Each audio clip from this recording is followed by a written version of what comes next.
Hey, I'm Hollie Col and I'm here chatting with Milky. Make you love me, baby. I know that you're leaving for New York and things get hard. What if I told you, honey, I've never loved someone like you? So Julia, don't go. You've been showing me the photos. Well, I started in music when I guess was super young. I was 3 when my parents put me in musical theatre, which is a little bit different. But I think in terms of when I started writing music, I was like 14 and I got a guitar as a present for Christmas. And from there, I just fell in love with writing music. Haven't really thought this through. I guess the main theme is love, which tends to be the main theme in a lot of my music. But it kind of explores a relationship and every emotion that exists in like the roller coaster of the beginning of dating to the middle, or like sometimes the toxicity and then the heartbreak. And so it kind of just details like a whole relationship. It can almost feel like one specific story in every step along the way. For me, I think it's like a two-pronged thing. It's always natural to just tell a story the way that it relates to me. So in some way, it's kind of something I don't think about. But then in another way, I definitely, when I started out writing music and as I got older, I made a conscious decision in the beginning to be open with how I talk about sexuality and how I use pronouns in my songs and stuff like that. Because I think obviously representation is important. I know we say it all the time, but it is important, and it is still, there's still a long way to go in terms of representation of a variety of different stories. Yeah, I think it's super important, and I think it's just something I also naturally like to do. I first created some of the songs a while ago, so it feels like it's been a long time, and for a lot of the songs I knew where I wanted them to go production-wise, and I knew what I imagined for them, but it's very hard to do that when you're starting just writing on an acoustic guitar. So for me it was really fun to get in the studio and be able to work with a bunch of different producers that I hadn't worked with before, and I was able to they helped me bring these ideas into like a sonic space that I was super proud of and that I wanted to get to for a long time, but I couldn't really do that on my own. That's a tough question. I'm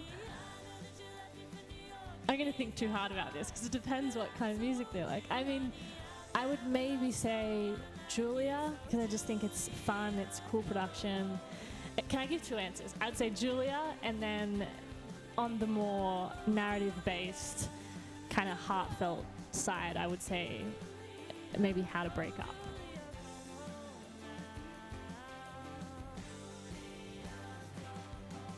I think I really like the lyric, I'm about to start a fire in my own backyard, because I think that's how it can feel to break up with someone or to make a decision that's super tough and you don't want to have to make.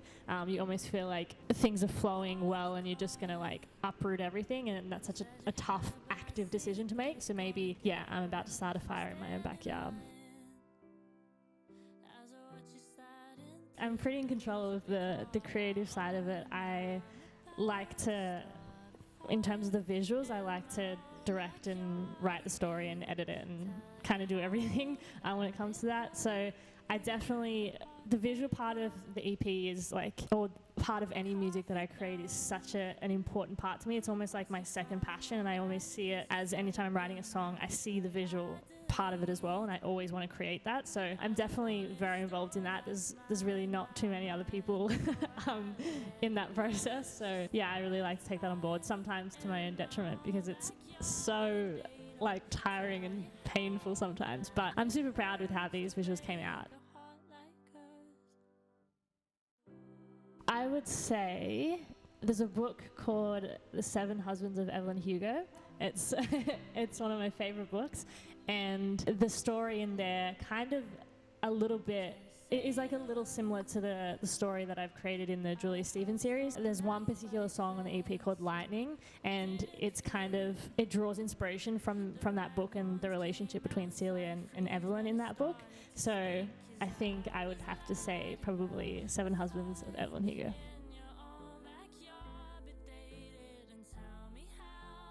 A lot of fun. I get very excited. I get this massive smile on my face, probably what I have now. But yeah, they can expect to see the whole EP, which will be the first time that I've played a lot of these songs live, plus obviously some older songs. They can expect to see a lot of dancing from the band. If you've ever come to a show before, you know that they like to dance quite a lot and sometimes fall over on stage quite a lot. But yeah, I think just like fun, it's a big sing-along usually, and yeah, just like a judgment-free, safe, good time.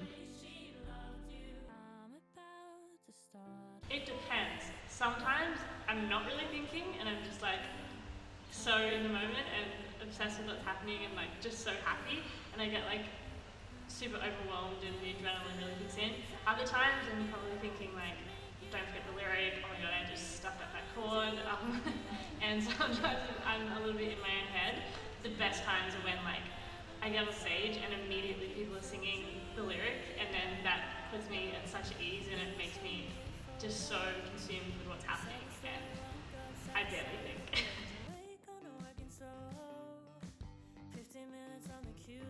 They're super powerful. I mean, they're a bit of a beast to tame, to be honest. Sometimes I get super down about social media, sometimes I'm like loving every second of it. I think, yeah, they can be so instrumental. Algorithms are like everything right now. Yeah, I think I have a complicated relationship with social media, but it can definitely be a really good tool, and I definitely love using social media to kind of tease stories or like draw out bigger worlds when it comes to like when I'm about to drop a song. I like to like tease it quite a bit or like drag out, you know, a world before someone sees the whole music video. So yeah, it can be a really fun like creative tool, but it can be a real big pain. So Julia, don't go. You can show me a photo. 7-story walk up south side of the bridge, and we're gonna work in Soho. 15 minutes on the queue line from where you live. You know I'm not on a rush, but you've been counting days and I'm biting my tongue. And I know you haven't really thought this through. Said you never seen real snow, and I swear you can't stand the cold. And I wonder how you'd go splitting a cab with someone you don't know at all. And I know you're packing your bags, but if I let it out, would you say it right back? Right back. Could you love me like that? Taylor Swift, and I would say Haim, the Lumineers as well. Line Cordial or Taylor Swift.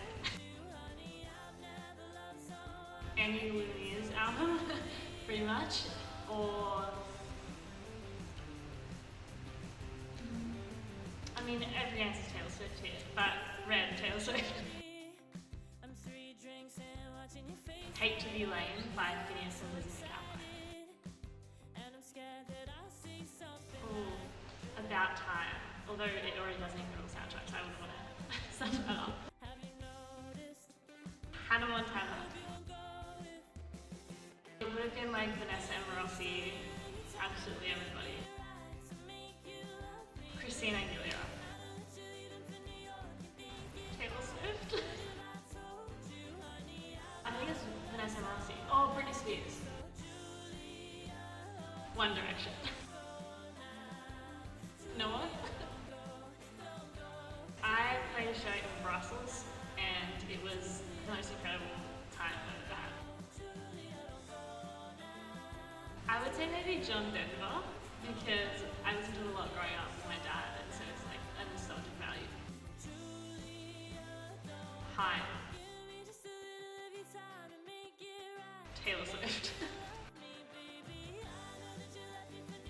Just breathe and relax and enjoy moments rather than thinking about the next. I just think I was too young to even make that decision when I was first introduced to music, so I think it's just always been a part of me.